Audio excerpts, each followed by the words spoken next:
আসসালামু আলাইকুম রহমতুল্লাহি অবরকাতুহু। সম্মানিত দর্শক, জনাব তারেক রহমান সাহেবকে নিয়ে বিতর্ক তুঙ্গে। একটা সময় খুব আলোচনা ছিল, মধ্যে কিছু সমালোচনা ছিল। যখন আপনি রাজনীতির কেন্দ্রে থাকবেন, আপনাকে নিয়ে আলোচনা এবং সমালোচনা সহজাত। কিন্তু যখন বিতর্ক তৈরি হয়ে যাবে, তখন এক জন্মে সেই বিতর্ক কখনো কোনো রাজনৈতিক নেতা মুছে দিতে পারে না। আপনি যদি বঙ্গবন্ধুর কথা চিন্তা করেন, তার জীবনের কতগুলো বিতর্ক, যেমন ধরুন আগরতলা ষড়যন্ত্র মামলা। শত চেষ্টা করে এটার পক্ষে বিপক্ষে যে বিতর্ক, সেই বিতর্ক থেকে আওয়ামী লীগকে বের করা যাচ্ছে না। যেমন জামাতের ৭১-এর ভূমিকা, বিতর্ক, কোনো অবস্থাতেই এটিকে মুছে দেওয়া যাচ্ছে না। তো বঙ্গবন্ধুর একটা ভাষণ, সে লাল ঘোড়া দাবড়ায় দেব, এই বিতর্ক দূর করা যাচ্ছে না। শেখ হাসিনার কিছু কর্মকাণ্ড, যেমন ধরুন সেই এস আলমের সাথে সখ্যতা, তারপর সালমান এফ রহমান সাহেবের সাথে সখ্যতা, যত ভালো কাজ হোক না কেন এই বিতর্কগুলো এড়ানো যাচ্ছে না।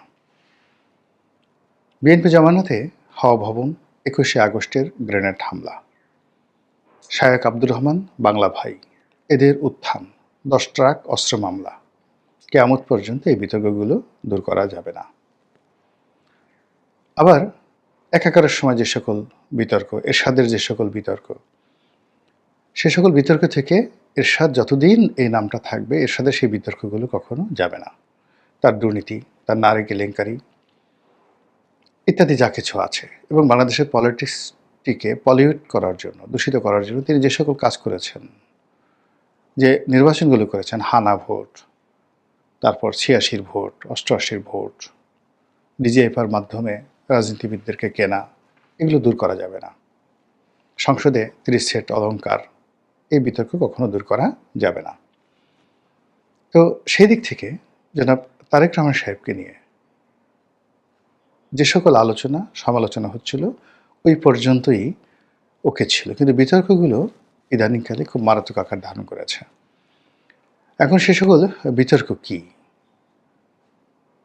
একান্ত ঘনিষ্ঠজন যারা এই গত ১৪ মাসে তারেক রহমান সাহেবের পক্ষে খুব কথাবার্তা বলতেন, তারা একান্ত আলাপ আলোচনায় যে সকল নেতিবাচক কথাবার্তা বলছেন, বিএনপির লোক, এ কথা আমি এখানে বলবো না, বলতে পারবো না।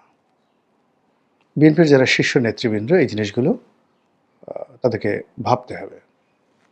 বেগম জি হাসপাতালে অসুস্থ, সেই অসুস্থ অবস্থায় তাকে নিয়ে কিভাবে কথা বলতে হবে, বিএনপির যারা ভাইস প্রেসিডেন্ট পর্যায়ে রয়েছেন, সহসভাপতি পর্যায়ে রয়েছেন, সে সকল লোককে যদি নিয়ম করে মুখ বন্ধ করতে হয়, তাহলে বুঝতে পারে যে দলটা কতটা বিশৃঙ্খল হয়ে পড়েছে। এখন বলা হচ্ছে যে বিএনপির পক্ষে কেবলমাত্র ডাক্তার জাহিদ কথা বলবেন।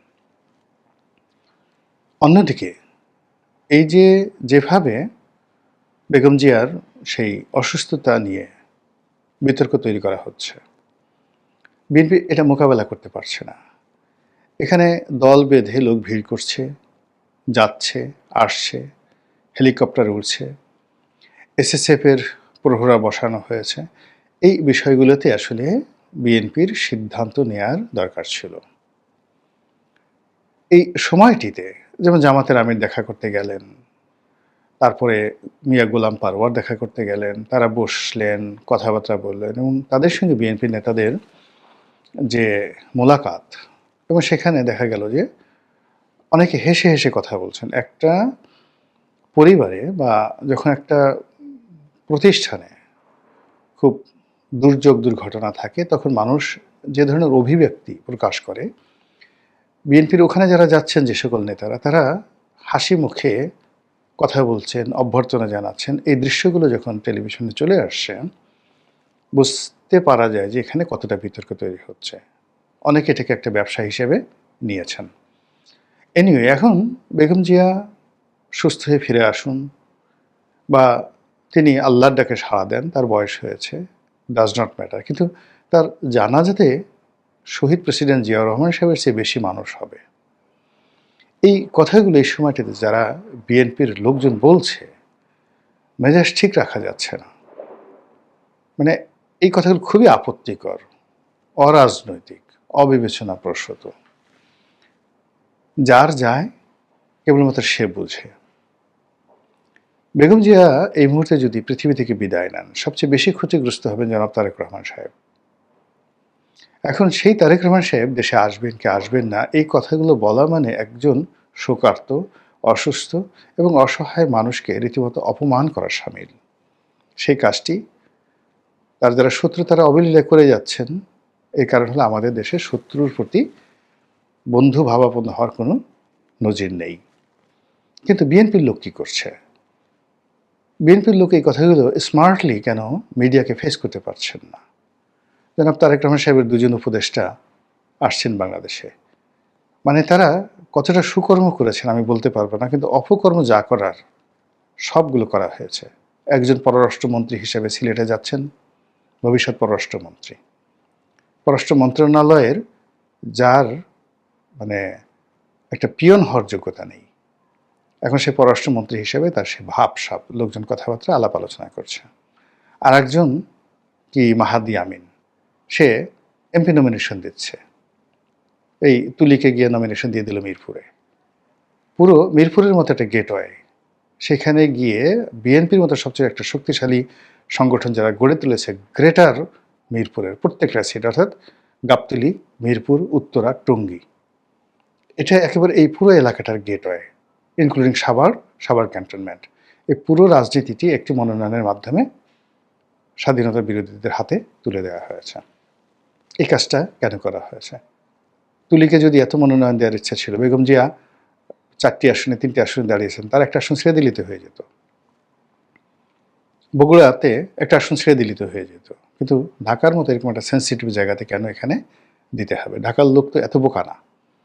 এই কাজগুলো যারা বিএনপি যারা লোকজন আছে তারা করে যাচ্ছেন, একটার পর একটা করে যাচ্ছেন। কিন্তু সত্যিকার অর্থে তারেক রহমান সাহেবের ইমেজ ঠিক রাখা, তাকে সঠিক পথে স্থির থাকতে সাহায্য করা, তার মনোবলকে সুদৃঢ় রাখা এবং তাকে বিভিন্ন বিষয়ে প্রশ্ন করা থেকে বিরত থাকা এবং তাকে বিরত রাখা তিনি যেন সব ব্যাপারে কথা না বলেন। মানুষ যখন খুব আনন্দে থাকে, মানুষ যখন খুব শোকের মধ্যে থাকে, অস্থিরতার মধ্যে থাকে, তখন সেখানে অনেক বিভ্রাট হয়। এমনকি বন্ধুবান্ধব হিসেবে এমন অনেক সময় আছে যে আমি আমার ঘনিষ্ঠ বন্ধু, তার সঙ্গে টেলিফোনে কথা না বলা, তারপরে তার বিষয়ে আলোচনা না করা এবং তার থেকে নিরাপদ দূরে থাকা অনেক সময় ইবাদতের মতো হয়। এই কাজটি নিজের মাত্রা যারা করতে পারে না, তারা রাজনীতিতে কখনো শাইন করতে পারে না। ফলে কি হলো, এই যে তারেক রহমানের সাহেব যারা ঘনিষ্ঠজন, আমরা অনেক সময় দেখা গেলো যে আমাদের আঞ্চলিক ভাষাটা কথা আছে, চুমো দিতে দিতে মেরে ফেলা। অতি আদর করতে করতে এমন চুম্বন দিচ্ছে, একদম চুম্বনে শিশু মারা গেছে। তো তারেক রহমান সাহেবকে আফহোল্ড করতে গিয়ে, তাকে বড় করতে গিয়ে, তাকে অনিবার্য করতে গিয়ে, তাকে মহান করতে গিয়ে যে অবস্থায় তাকে আজকে আনা হয়েছে, ঠিক একই কাজ আরও নিকৃষ্টভাবে আওয়ামী লীগের লোকজন করেছে বঙ্গবন্ধুর ক্ষেত্রে। তাকে মহামানব বানানোর চেষ্টা করা হয়েছে, কিন্তু বঙ্গবন্ধু কখনো নিজেকে মহামানব বলেননি। তিনি অনায়াসে বলেছেন আমার লেখাপড়া ভালো না, আমি ভালো ছাত্র নই, অসংখ্য প্রমাণ আছে। তিনি বলেছেন আমি বুঝি না, তিনি বলেছেন আমি গেরস্থর ছেলে, তিনি তার আত্মজীবনীতে বলেছেন আমার অভাব ছিল, আমি শ্বশুরবাড়ির টাকা দিয়ে চলেছি, আমার স্ত্রী আমাকে টাকা দিয়েছে, সেই টাকা দিয়ে আমি ঢাকাতে থেকেছি, কলকাতাতে থেকেছি। এই ঢাকা শহরে তাকে কেউ বাসা ভাড়া দেয়নি। এই ঢাকা শহরে বাসা ভাড়া তিনি দিতে পারেননি, অন্য মানুষ তার বাসা ভাড়া দিয়েছে। এমনকি 32 নম্বরে যে বাড়িটি, 32 নম্বরের বাড়িটি কিনে দেওয়া হয়েছে ইনফ্লুয়েন্স করে ইত্তেফাকের মানিক মিয়া সাহেবের স্ত্রী মাজেদা বেগম, এবং সেই মাজেদা বেগমের টাকা দিয়ে 5,000 বা 6,000 টাকা দিয়ে রাজুকের এই 1 বিঘা জায়গার প্লটের মূল্য পরিশোধ করা হয়েছিল। বঙ্গবন্ধু বলেছেন অকপটে যে আমার এই প্লট দরকার নেই, আমার টাকা নেই। বেগম মুজিবকে দিয়ে এই মাজেদা বেগম এই কাজটি করিয়েছেন। এখানে লাট বাহাদুরি দেখার কোনো তো যাকে বলে সুযোগ নেই। বঙ্গবন্ধু এটা অকপটে স্বীকার করেছেন, কিন্তু তার যারা নেতাকর্মী তারা তাকে একবার অলি আল্লাহ বানায়, একবার তারা সৌদি আরব থেকে একবার তারা পারস্য থেকে তারা আসছে ইসলাম প্রচার করার জন্য, কেউ তাকে আলা হজরত বানায়, কেউ শেখ হাসিনাকে অলি আল্লাহ বানায়। ফলে কি হলো দেখুন, এই বিপদের দিনে একজনকে খুঁজে পাওয়া যাচ্ছে না। এমনকি ঝগড়া করার জন্য শেখ হাসিনাকে নিজে আগ বাড়িয়ে কথা বলতে হচ্ছে। তার পক্ষে এই কথাগুলো, মানে শেখ হাসিনা যে কাজগুলো করবেন বা করতে চান, তিনি ইউনূসকে গালি দিতে চান অকথ্য অশ্রাব্য ভাষায়, এবং তিনি সেই গালিগুলো দিয়ে যাচ্ছেন। কিন্তু তার পক্ষে ইউনূসকে এত সুন্দর করে গালি দেওয়ার মতো একটা সিঙ্গেল লোক দেশের বাইরে নাই। তার পক্ষে তার যে বিষয়গুলো, যে কথাগুলো তিনি নিজের মুখে নিজের ঢোল নিজে পেটাচ্ছেন, এই কথাগুলো তিনি চাচ্ছেন যে বলুক। তো এখন কই সুবর্ণা মোস্তফা বলতে পারে না, এই কথাগুলো তারিন বলতে পারে না, এমনকি শাওনও তো বলতে পারে। এই কথাগুলো অনেক সুন্দর করে শেখ হাসিনা যে কথাগুলো বলছে, এই কথাগুলো অনেক সুন্দর করে বলতে পারে। তো কেন তারা সেই কথাগুলো বলছে না? শেখ হাসিনা চাচ্ছেন, অথচ সেই কথাগুলো বলা হচ্ছে না সেখানে। তো এরকম তারেক রহমান সাহেবের সাধারণ যে তার যে ক্যারেক্টারিস্টিক্স, তিনি কতটা ইংরেজি জানেন, তিনি কতটা বাংলা জানেন, তিনি কতটা লেখাপড়া জানেন, মানে তার পিছনে অনেকগুলো ইংরেজি বই দেয়া আছে বা একটা লাইব্রেরি আছে, ইট ডাজ নট মিন যে এই বিষয়গুলো তিনি ওন করেন। তিনি রাজনীতি করতে আসছেন, তিনি একজন সাধারণ মানুষ, তিনি তথ্যপত্র দিয়ে আমরা তাকে সাহায্য করব। আমরাই তো তাকে নেতা বানিয়েছি, তিনি তো আমাদের কাছে নেতা হতে আসেননি। তারপরে যদি আমাদের কাছে আসেননি বা আমাদের কাছে ধর্ণা ধরেননি, আমাকে নেতা বানাও, নেতা বানাও, মনোনয়ন দাও, আমাকে সভাপতি বানাও, ভারপ্রাপ্ত চেয়ারপারসন বানাও, তিনি কি কখনো বলেছেন কাউকে, বিএনপির কাউকে? বেগম জিয়া কি রাজনীতিতে তার নিজের ইচ্ছে এসছেন? তিনি গৃহবধূ, আসতে চাননি। তো তাকে আমার মহামানব বানানোর দরকার কি? আমরা ধান্দাবাজ মানুষ, আমরা বেগম জিয়াকে এনেছি, আমরা শেখ হাসিনাকে এনেছি, আমরা এখন জয় পুতুলকে আনতে চাচ্ছি, আমরা তারেক রহমান সাহেবকে এনেছি, তাকে সেই লন্ডনে বসিয়ে রেখে তার নাম ব্যবহার করে আমরা যাদের মতো বাংলাদেশে বসে দিদারসে পোলাও কোরমা খাচ্ছি। এটা তো আমরাই ধান্দাবাজি করছি, করে এই মানুষটিকে আমরা মহামানব বানাতে গিয়ে তাকে যে বিতর্কের মধ্যে আমরা ফেলে দিয়েছি। এখন সেই বিতর্কর জবাব তো তিনি দিতে পারছেন না। এই বিতর্কের জবাব তার পক্ষের কোনো মানুষ দিতে পারছে না। ঘুরে ফিরে যে বিষয়গুলো আসছে, মানে তার যারা শুভার্থী যে কাজগুলো করার চেষ্টা করেছেন, তার ফলে যে পরিবেশ পরিস্থিতি তৈরি হয়েছে, সেটি মানে বিএনপির জন্য, তারেক রহমান সাহেবের জন্য খুবই খারাপ হয়ে যাচ্ছে। যেমন ধরুন, আপনার কোনো একটি মানুষ বলেন যে ওর পেটের মধ্যে অনেক বুদ্ধি, পেটের মধ্যে বুদ্ধি, ওর পেট ভালো, ওর মাথা ভালো। তো এই জন্য আপনি আপনার যার প্রশংসা করছেন, একসময় আপনি তার পেটের মধ্যে অনেক বুদ্ধি এটা প্রমাণ করার জন্য পেটটা ফেলে দিলেন। কি বের হবে বলেন তো? পাকস্থলী থেকে কি বের হবে? পাকস্থলীর নিচে যেটাকে রেকটাম বলা হয়, মলদ্বার বলা হয়, সেখান থেকে কি বের হবে? ময়লা, আবর্জনা, সির, কৃমি, এগুলো বের হবে না? তো এইরকম আর কি অবস্থা। তো যার জন্য আল্লাহ রাব্বুল আলামিন যে বিষয়গুলো গোপন রেখেছেন, সেই বিষয়গুলো কোনো অবস্থাতেই সামনে আনতে হয় না। তারেক রহমান সাহেবের রাজনৈতিক জীবনের কিছু গোপন অধ্যায় রয়েছে, বিশেষ করে 1/11-এর সময়, যেগুলো ওই সময় যারা সরকার ছিলেন তারা কোনোদিন এই বিষয়গুলো প্রকাশ করেননি। তারপর এমনকি আওয়ামী লীগ তারেক রহমান সাহেবকে নিয়ে নানা রকম নেতিবাচক কথা বলেছে, কিন্তু রাষ্ট্রীয় ওই বিষয়গুলো কিভাবে কি হয়েছে এই জিনিসগুলো প্রচার করা হয়নি। কিন্তু এখন দেখা গেল বিএনপি ঘনিষ্ঠ যারা লোকজন রয়েছেন, তারা 1/11-এর সময় সেই ব্রিগেডিয়ার বাড়ি কিংবা 1/11 যারা কুশীলব, তারা এই বেগম জিয়ার সঙ্গে দেখা করেছেন, কি বলেছেন, তারপর বেগম জিয়া কি শর্ত দিয়েছেন এবং কোন শর্তের প্রেক্ষিতে তারেক রহমান সাহেবকে তৎকালীন সেনা কর্তৃপক্ষ দেশের বাইরে পাঠাতে রাজি হলো, সেখানে কি দলিল ছিল, কি মুসলেকা ছিল, কি শব্দ ছিল, সেই বিষয়গুলো এখন ওপেন সিক্রেট হয়ে গেছে। এটা দ্বিতীয় ধাপ। ফলে আগের যে মানে ১/১১ পূর্ববর্তী যে সময়টি, সেই সময়টিতে যে একটা বিতর্ক আছে সেটাতে মোছা যাচ্ছে না, যাবেও না। কিন্তু ১/১১ সময়টিতে যে ঘটনাগুলো ঘটছে, বিশেষ করে সেনাবাহিনীর সঙ্গে, এবং সেনাবাহিনীর এই যে ক্রোধ ক্ষোভ কেন ছিল বিএনপির উপর, তারেক রহমান সাহেবকে কেন তারা নেতিবাচক করতে ওই সময় তরুণ সেনা কর্মকর্তারা তার সঙ্গে খারাপ আচরণ করেছেন? এই প্রশ্নগুলো কি আপনি মানুষ এত বোকা নাকি? আপনি একটা ফ্যাক্ট বলবেন, ফ্যাক্টের সঙ্গে, সঙ্গে মানুষ জিজ্ঞাসা করবে। কি জিজ্ঞাসা করবে? যে যেখানে সেনাবাহিনীর মধ্যে বেগম জিয়ার জনপ্রিয়তা কিংবদন্তি। কতটা কিংবদন্তি হলে পুরো তার যে রাজনৈতিক জীবন, অর্থাৎ এরশাদের জমানাতে পুরো 10টি বছর তিনি ক্যান্টনমেন্টে ছিলেন এবং শেখ হাসিনা তার বাড়ি ভেঙে দেওয়ার আগ পর্যন্ত এই বাড়িতে তাকে ধারণ করেছে সাধারণ সেনা কর্মকর্তারা। তার বাড়ি ভেঙে ফেলা হয়েছে রাজনৈতিক কারণে। কিন্তু এটি প্রতিটি সেনাবাহিনীর কর্মকর্তাকে বিক্ষুব্ধ করেছে, সহানুভূতিশীল করেছে এবং বেগম জিয়ার সেই দিনের যে কান্না, প্রত্যেকটা সৈনিকের কান্না ছিল। এটা হলো বাস্তবতা। তো এখানে বেগম জিয়া সম্পর্কে যে ক্যান্টনমেন্টের মধ্যে রাজনৈতিক কর্মকাণ্ড করার জন্য সেনাবাহিনী তাকে সুযোগ দিয়েছিল এবং এটা ওন করেছে এবং দীর্ঘকালীন ইভেন এরশাদ জমানাতেও বিএনপির নেতাকর্মীরা অবাধে যেভাবে ক্যান্টনমেন্টে ঢুকে পড়তেন দলে দলে এবং ওই বাড়িতে ঘিরে রাজনৈতিক কর্মকাণ্ড চালাতেন। আমরা তো কোনোদিন শুনিনি যে জাহাঙ্গীর গেটে তাদেরকে তাকে বাতিল করা হয়েছে। শেখ হাসিনার খুব রাগ ছিল, কেন এখানে বসে এই কাজকর্ম করানো হচ্ছে। কিন্তু তিনি ওই বাড়িটা ভেঙে দিয়েছেন, সব কিছু করেছেন, কিন্তু যতদিন পর্যন্ত ভাঙা হয়নি ততদিন পর্যন্ত তার চলাচলে তিনি বাধা তৈরি করতে পারেননি। কেন পারেননি?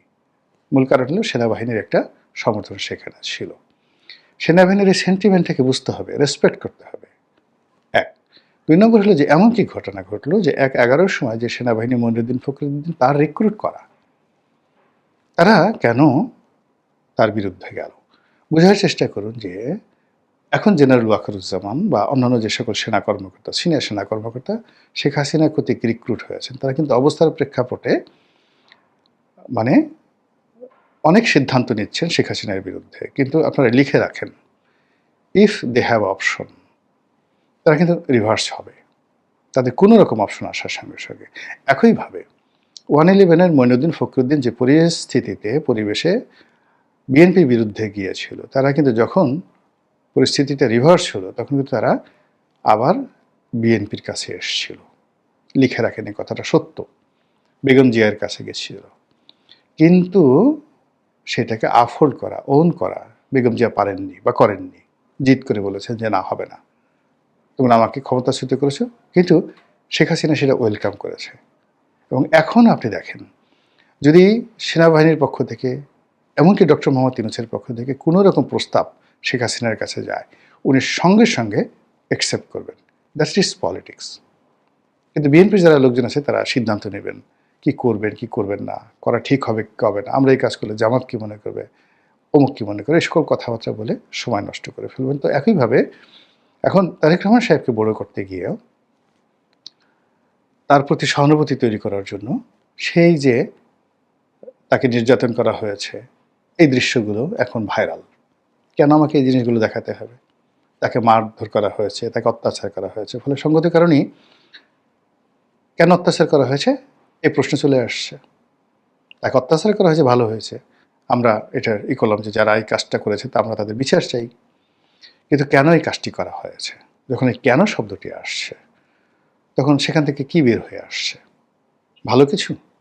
1 2 নম্বর, এই ঘটনার সঙ্গে যারা জড়িত, এটি কোনো পার্সন না ইনস্টিটিউশন? বুঝতে হবে যে এখানে ডিজিএফআই একটা প্রতিষ্ঠান, এখানে সেনাবাহিনী একটি প্রতিষ্ঠান। ফলে এখানে যত মানুষ জড়িত, এদেরকে ওন করা সেনাবাহিনীর দায়িত্ব, যতদিন পর্যন্ত সেনাবাহিনী আছে। পাকিস্তানের কথা চিন্তা করুন, বাংলাদেশে তারেক রহমান সাহেবের কী জনপ্রিয়তা, তার চেয়ে 100 গুণ জনপ্রিয়তা ইমরান খানের।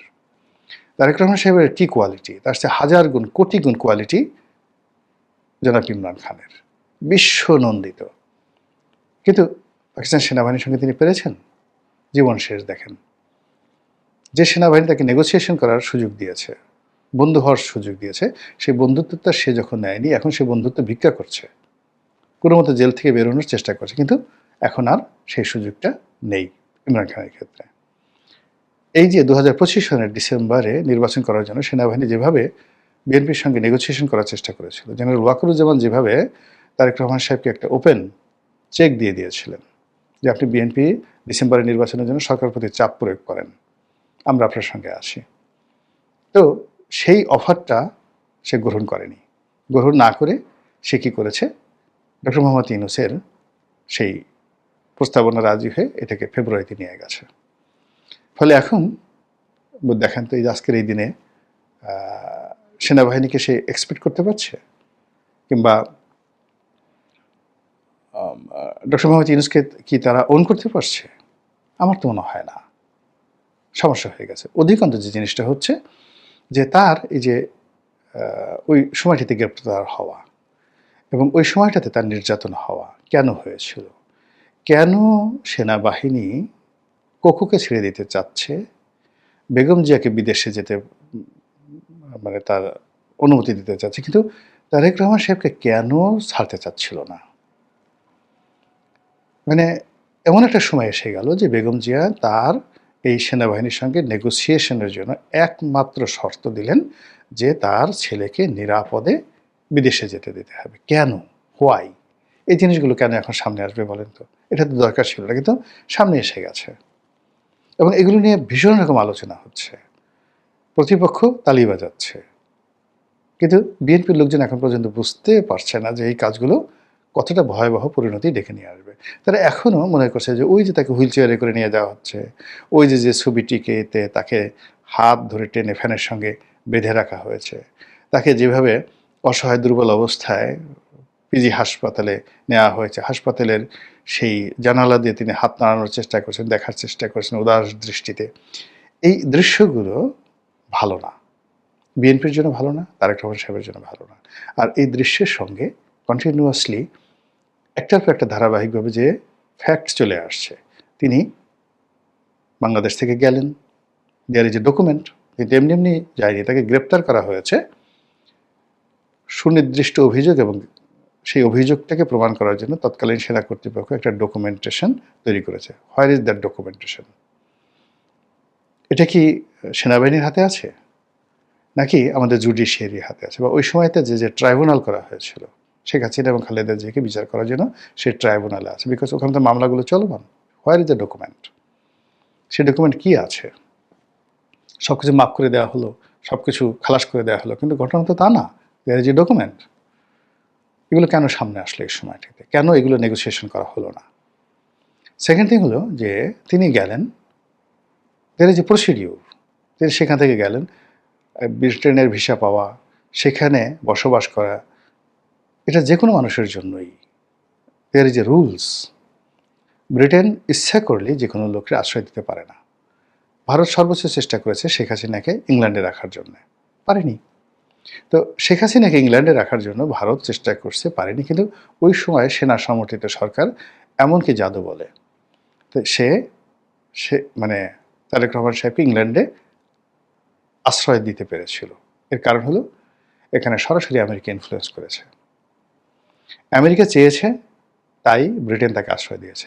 আর শেখ হাসিনাকে আমেরিকা চায়নি, তাই ব্রিটেন আশ্রয় দিতে পারেনি। কিন্তু শেখ হাসিনার জন্য ভারতের চাইতে ইংল্যান্ডে থাকাটা 1,00,000 কোটি গুণ তার জন্য বেশি ছিল, লিবারেল ছিল। সে ইংল্যান্ডে থাকলে ফাটিয়ে ফেলতেন এতদিন। তো সেটা পারেনি, বিকজ আমেরিকা চায়নি। তো এখন তিনি গেলেন, দেয়ার ইজ এ ডকুমেন্টেশন। তিনি ইংল্যান্ডে আছেন, দেয়ার ইজ এ ডকুমেন্টেশন। সেই ডকুমেন্টটা কি? এখন লোকজন সামনে চলে এসছে। তিনি কি অ্যাসাইলাম সিকার? তিনি কি সেখানে স্থায়ী বসবাস করছেন, পাসপোর্টধারী?